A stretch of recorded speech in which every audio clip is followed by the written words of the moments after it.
Cho nổi. Đi cho nổi. Đi cho nổi. Có hai ở liền. Hai mà tôi hả? Anh ấy hai giờ kéo. Anh nó. Hai giờ hai giờ. Hai bảo tôi hả? Hai bảo tôi.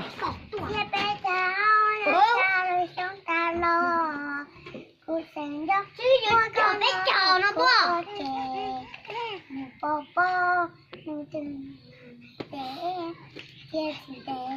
Chia bê cho chứ sao là. Thôi thì hai chị cho à, ta à.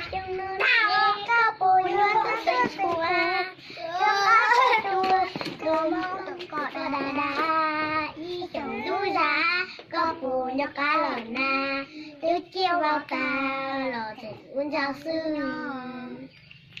Ít chết. Duyệt tờ tết chào lỡ anh yêu, trong nó cu, hồ nhớ tầm tầm chỉ có. Tầm cho con, xía tờ tê ngủ bò bò, vì trái nó là nà mẹ lên đồ mông.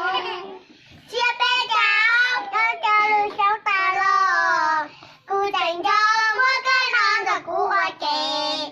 Mù bò bò, nụ từ là nó là dễ, chia chỉ để, chia bê cho chứ sao là Chia bé cho sầu nè.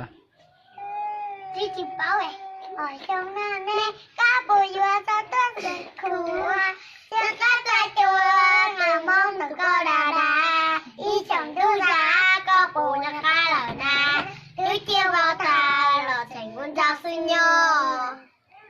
Nè hai giờ là chị cho à. Hai giờ nữa rồi. Nhà nó được khen nè.